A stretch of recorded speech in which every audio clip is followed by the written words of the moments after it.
А сега му посакувам добро утро на нашиот гостин Драган Јаким, кој што ни дојде, предпоставувам, директно од Куманово? Не. Не, индиректно. Јас сум кумановец кој живее во Скопје. А, така е. Вие сте инаку, освен што сте кумановец што живее во Скопје, вие сте и директор на фестивалот Денови на Балканска етноризница. По кој пат ќе се одржува оваа година? 8 пат. 8 пат. Сега прашањето ми е колку, ова станува збор за Балканска етноризница, колку ни е богата нашата македонска?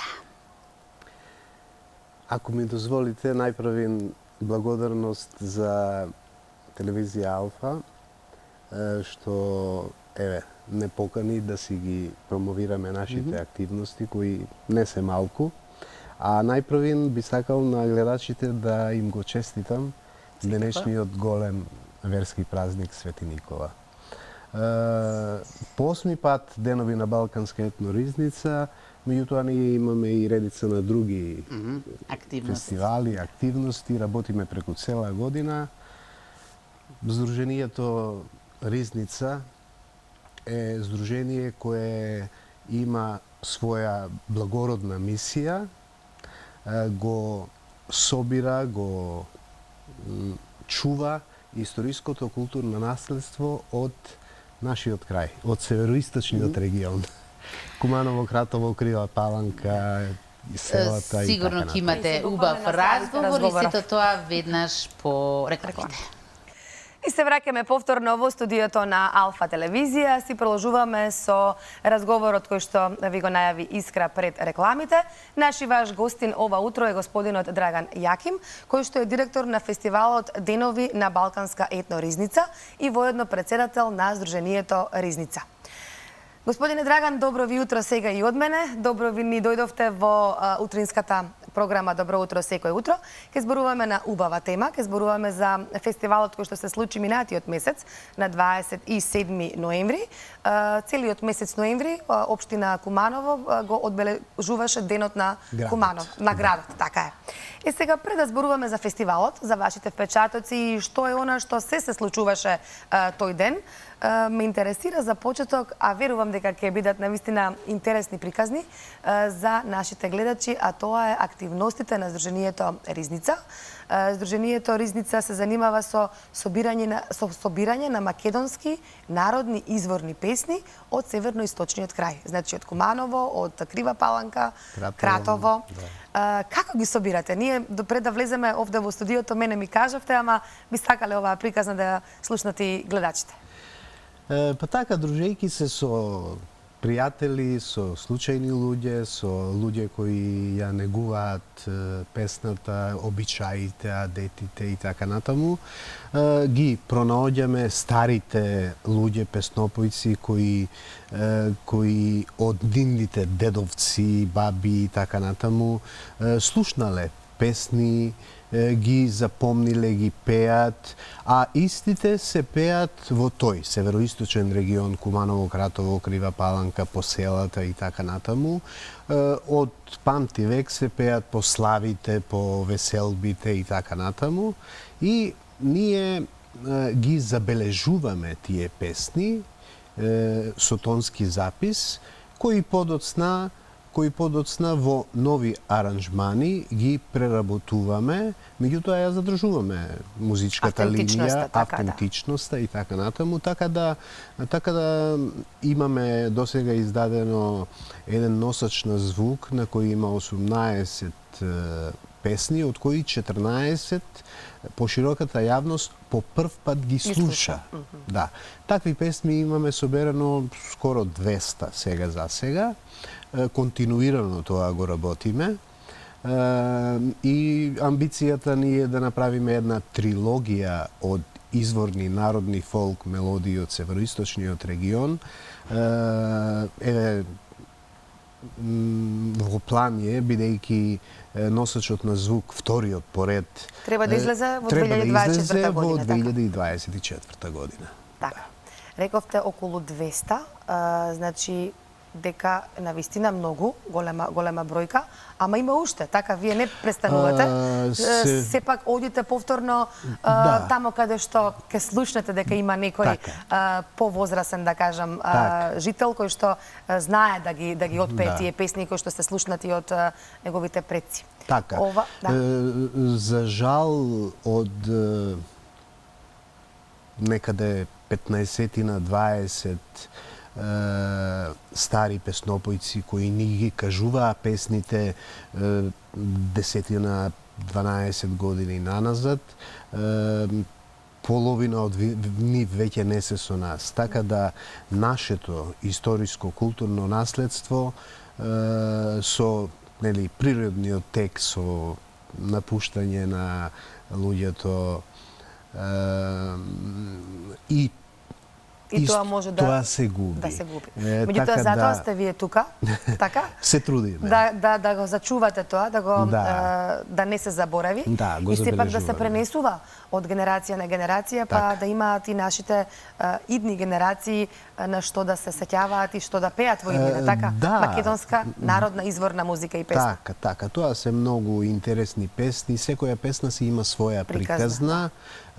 Ние кога ги собираме песните, и не само песните, обичаите, адетите и сето тоа како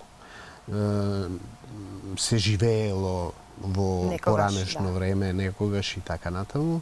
Сето тоа на редица наши активности во текот на годината го промовираме, се со цел да го доближиме до помладата генерација, да си го сочуваме нашиот код.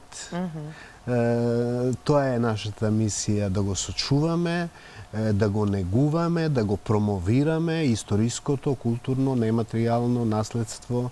Што ни го оставиле предците. Што ни го оставиле предците и сме концентрирани на североисточниот регион, бидејќи од таму потекнуваме и нашата амбиција е тој регион, бидејќи на некој начин од културолошки аспект е на некој начин најзапоставен и има толку многу богатство кое навистина треба да го изнесеме пред јавноста, што се вика, и да може да го промовирате, така да дознаат луѓето повеќе за... И тоа и го работиме, Сега како круна на активностите на Сдруженијето Ризница е фестивалот Балкански етно... Денови на Балканска етно Ризница, така.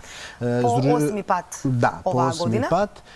Самиот фестивал започна 2016 година да се организира и ние бевме така упорни што и за време на корона го одржувавме. Нормално не се откажавте, не престанавте. Не престанавме и во принцип сите активности кои ги спроведуваме во текот на годината, имаме амбиција да бидат традиционални.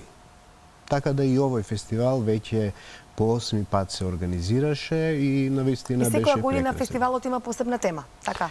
Оваа година, бидејќи балкански, од Балканска етно Ризница? Така, секоја година фестивалот си има... Најпрвен беше замислен да се промовираат активностите на Сдруженијето Ризница кои ги имало во текот на претходната година.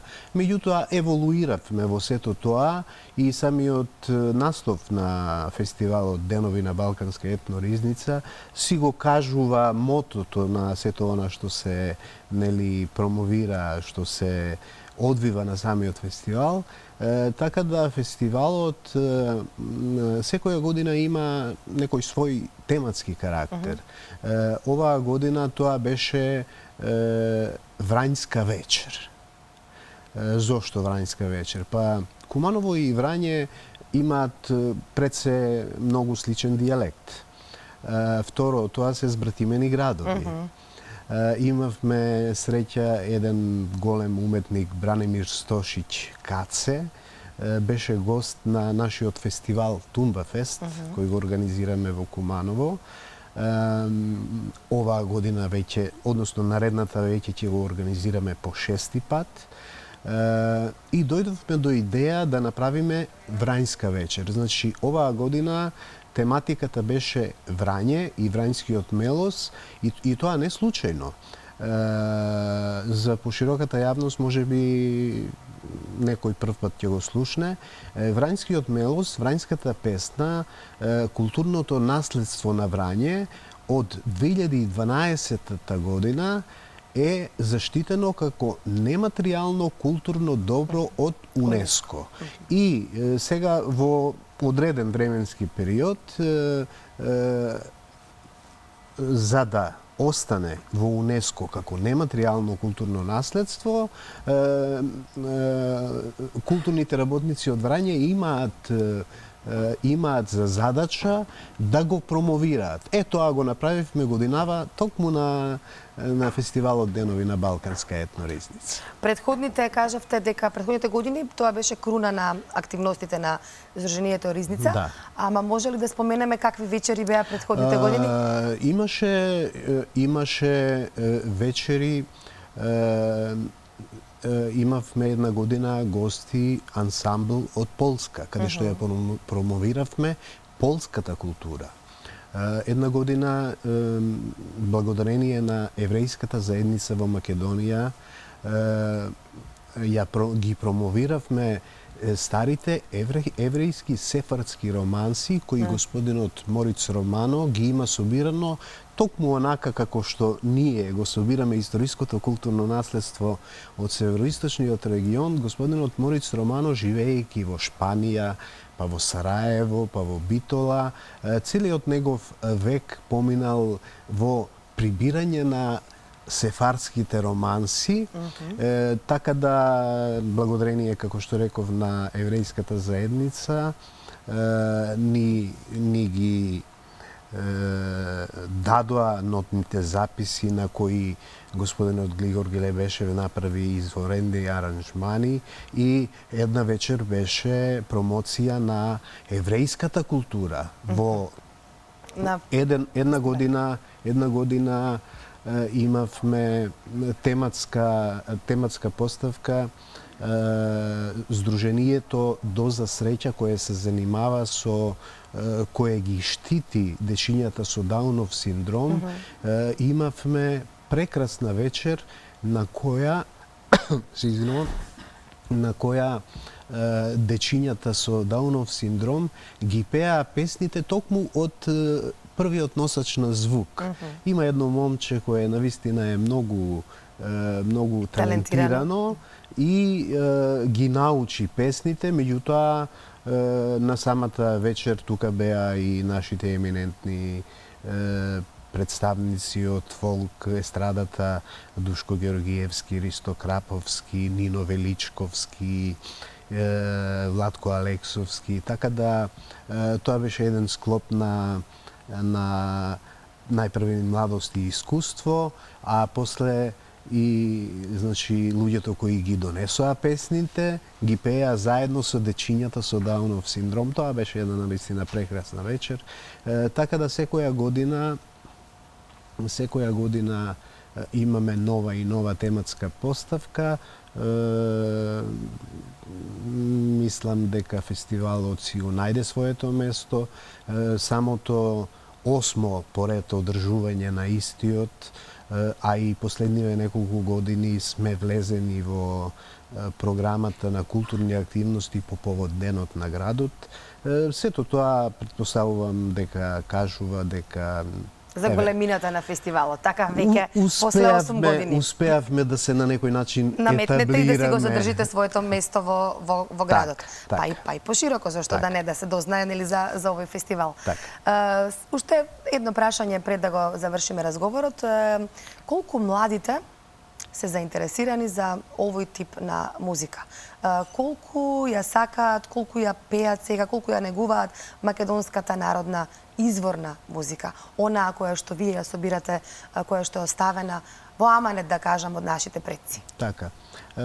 Искрено и јас сум изненаден од самиот податок што младите ја прифаќаат музиката. Јас заборавив да кажам дека две песни од самиот прв носач на звук ги преработивме во оперска варијанта.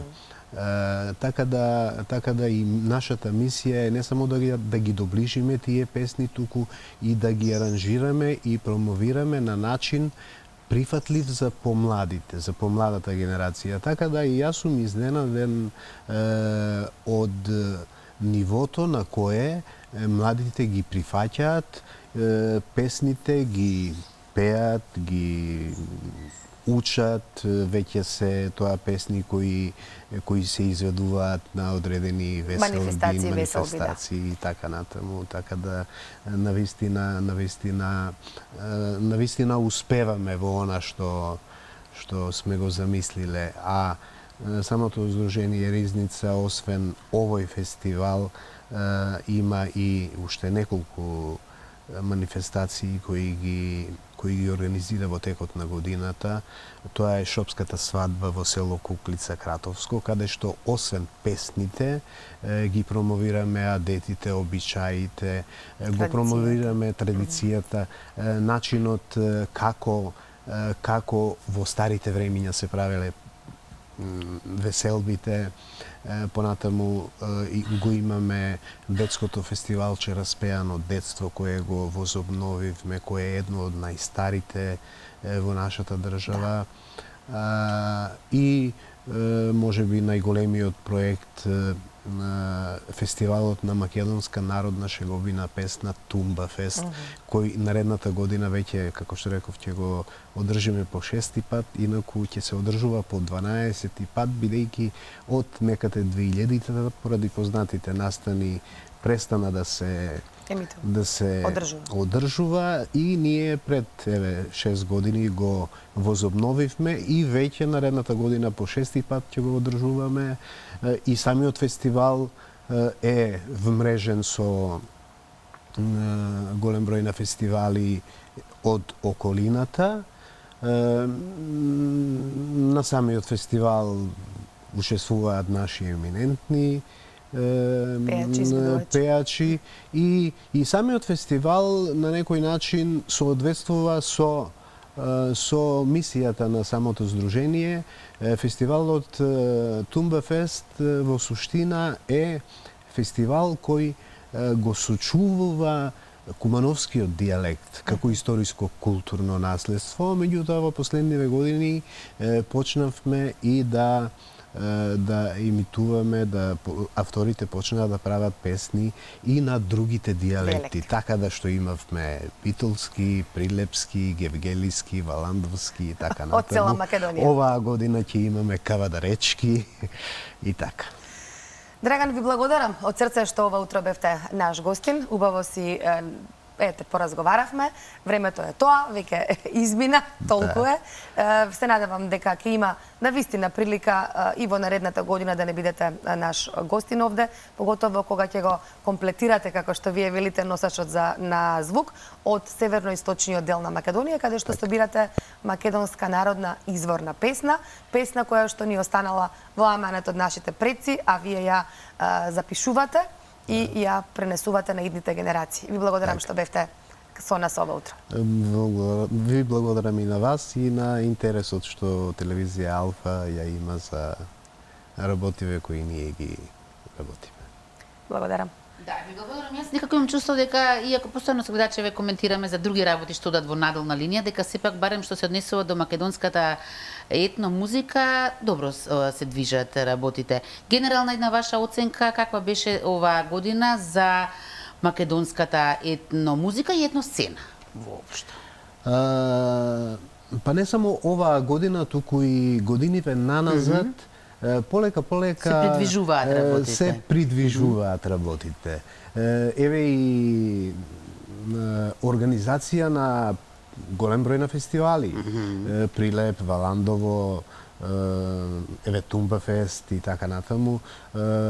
Се прават нови песни, според мене се поквалитетни и поквалитетни, така да на пат сме да си го сочуваме нашето, според мене. И што е многу важно, има и публика која што сака да го слушат.